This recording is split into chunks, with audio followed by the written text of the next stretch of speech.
welcome back everybody to Tactics Ogre Reborn. We have reached the last of the fortresses. So once we beat this boss, who is a griffin, we will unlock the Oracle class, which I believe is called, the class is actually called Shaman. I haven't mentioned it already. Shaman are only the 6 main elements: your air, water, earth, lightning, ice, and I missed one, fire. And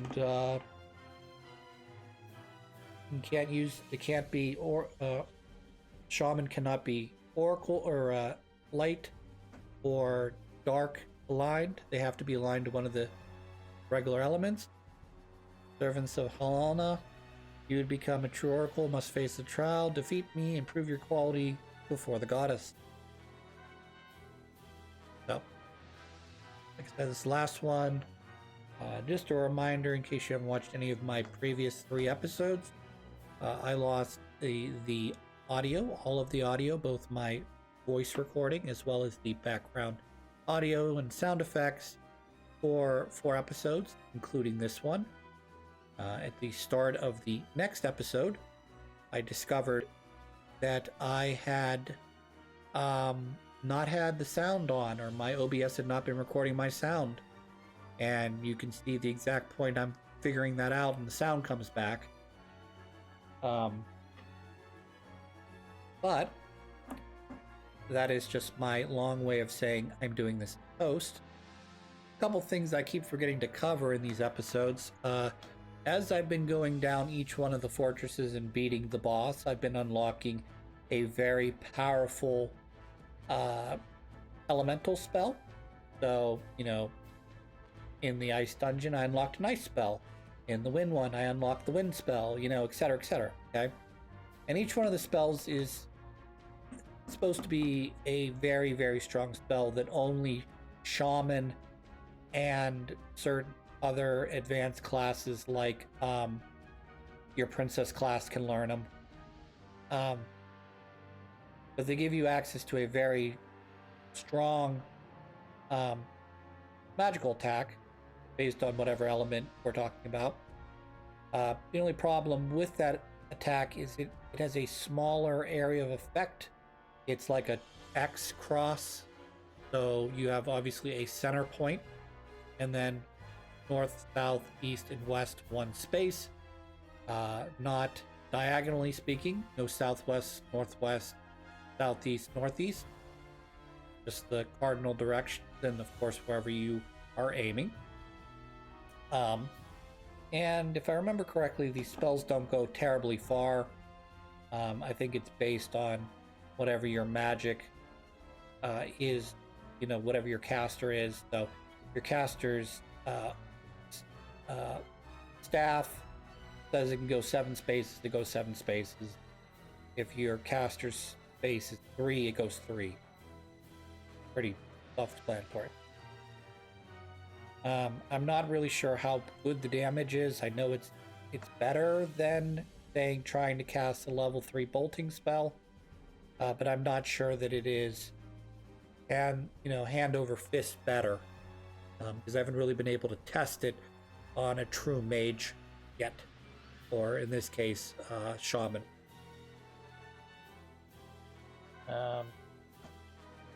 What else? Oh, in addition, while I was going down and doing these different fortress, dungeon, whatever, elemental chambers, you may have noticed at the end of each of the episodes when I got my rewards, some of the rewards happen to be like a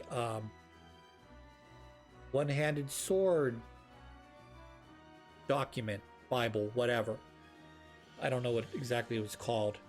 But each one of the areas I believe contains 2 of those. We'll call them, just for the sake of me explaining them to you, we'll call them like a manual. We won't even say Bible, we'll say manual.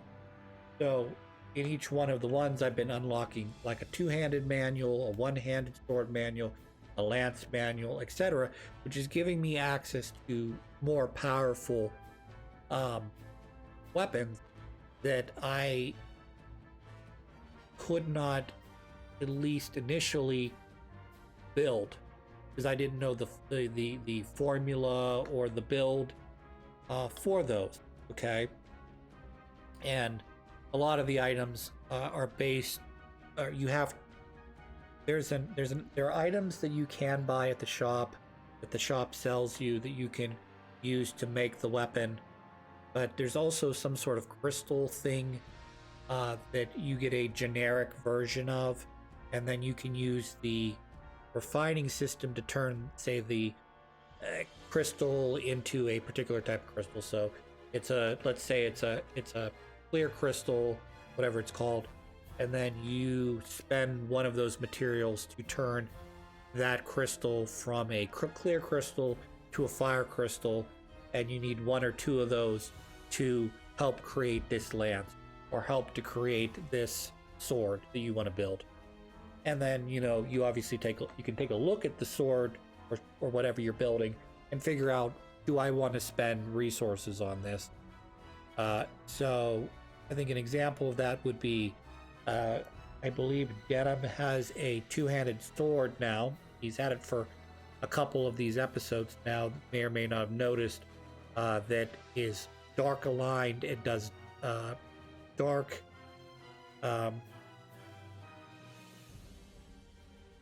dark element. I don't know what it's called. It's a debuff that makes dark more effective against that particular unit. Some other ones that are out there, I know, either because we've already unlocked them or we will unlock them at the end of the episode,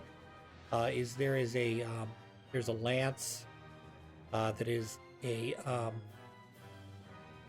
fire aligned lance that's pretty good. It's not only strong, but it's also fire aligned, does fire damage, which is really great for my one, I think it's Syria or Saria. She's a fire aligned lanced Valkyrie unit, which is really great for her to use. I ran into one of the cudgels, has the ability to well, when I was going down the dungeon, the dark aligned dungeon, whatever it's called, you know, the one that has like 120 floors to it, I unlocked some of the cudgels that are elementally aligned. So I ran into a book down there that allowed me to unlock like each of the 6 main elemental cudgels. So you may have noticed I have, in some cases, certain characters have the ability to see if he has one or not. No, he does not. I didn't give him one because he's dark aligned, but some of my other warlocks have these elementally aligned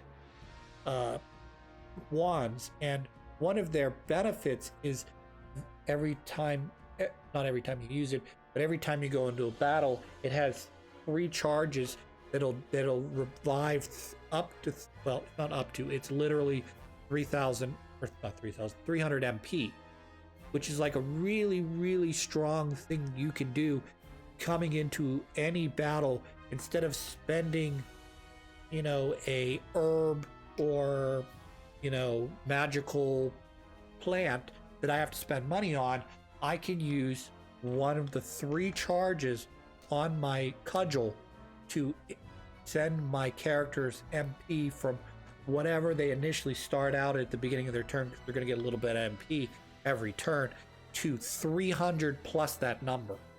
So now all of a sudden they've gone from the point where they got to wait at least a turn or two without meditation, with meditation, to start sending spells, to immediately unlocking their entire spell inventory, and me not having to worry about MP for a couple go arounds with that character.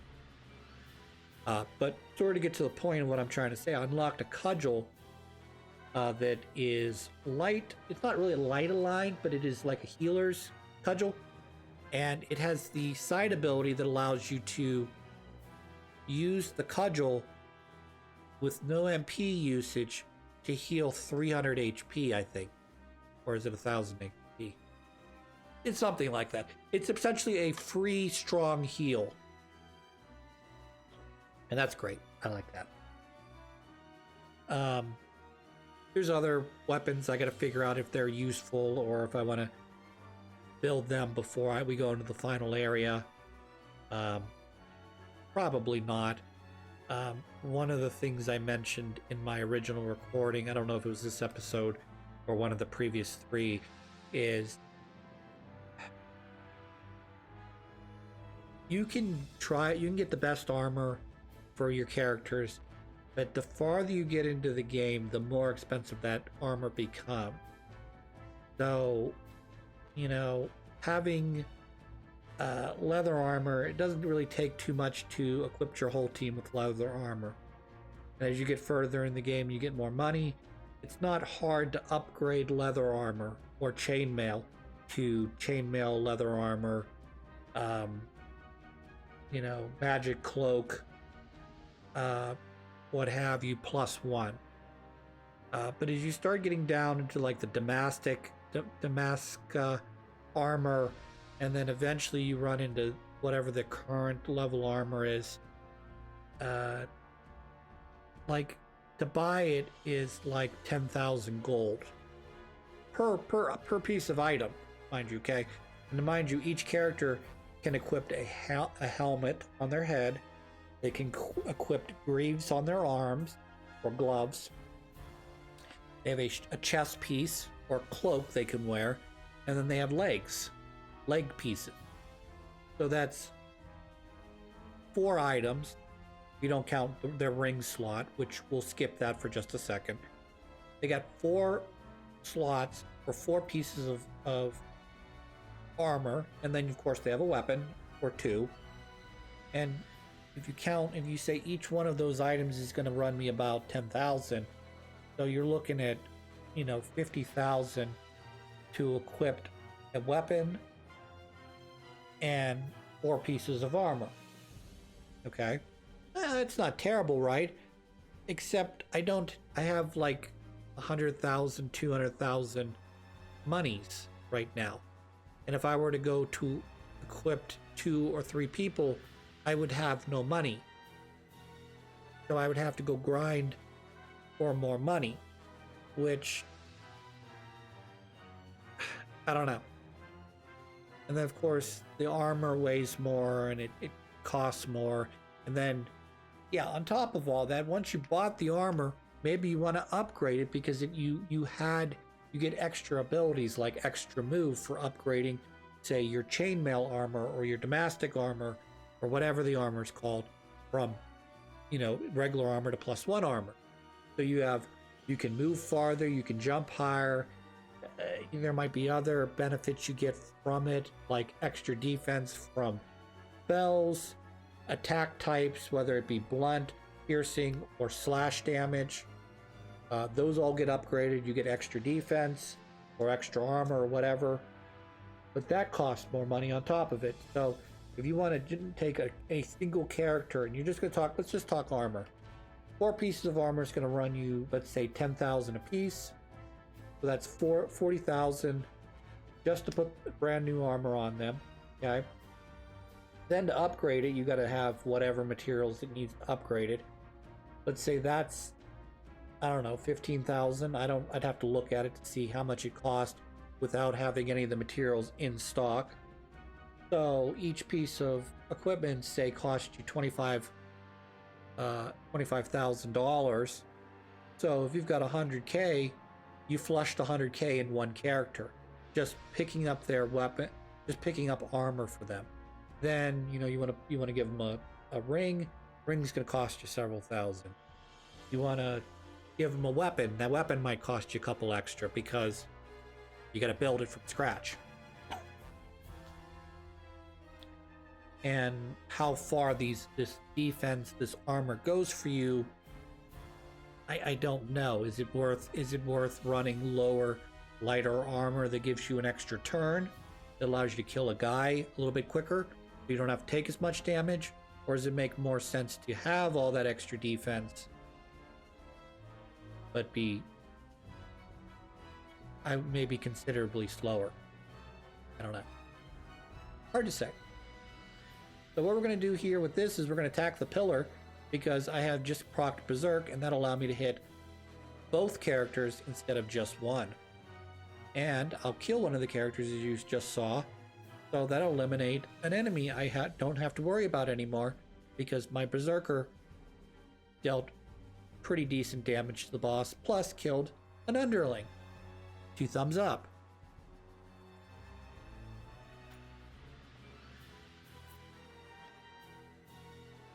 Still a lot I gotta learn about this game that I don't think I truly understand or realize. Like, I'm pretty sure I fucked up my healers to this point. I'm pretty sure I've been prioritizing the wrong statistic when trying to make their spells more powerful. I think I've been focusing. I believe there's 3 magical stats. One's mind, one's intelligence, and one is resistance. I believe we know what resistance is, but I'm pretty sure intelligence and mind are attack magic versus healing magic, and me prioritizing the attack magic on healers is not helping them. Whereas when I'm prioritizing, say, healing magic on attackers, that's not helping them either. And I don't think I've been paying attention to that, so I'm going to have to, like I said, do a little bit of basic elementary school. Well, it's not elementary school, but in terms of the level of which I'm playing this game, I'm going to have to do some elementary, basic level research that I should have done before playing this, or should have learned this in my first playthrough, and not, 90% of the way through the neutral playthrough on my second run. It's my first run on Reborn, but my second, I played Tactics Ogre on the PSP originally. Anywho, I've talked enough about that, I suppose. Should be finishing off the boss here soon. You'll notice, as I've probably mentioned before, all of the boss characters, after a certain point, started coming in with initial buffs. So not only are you fighting a higher, stronger version of a particular class, because they have better statistics overall than their underling counterparts, but they also come in with pre-buffed. So they've already got a number of cards already set up to make their defense higher, to make their attacks hurt more, and depending on what type of character we're talking about, likely to speed them up, increase the number of turns or critical damage or whatever. But it just makes the fight just that much harder, without basically saying, okay, we're just going to give the boss 4 attack buffs, so don't get near him, because if he touches you with his physical attack, he'll do 10,000 damage to you. But you can't snipe him from far away because we didn't give him any defensive or magical resistance buffs. So.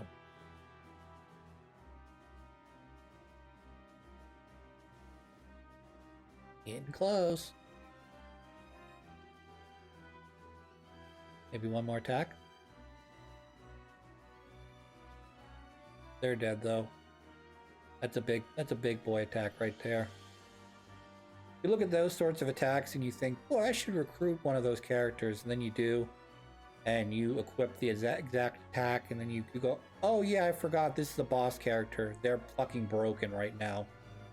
So what you're seeing is not demonstrative of what the class can actually do. 。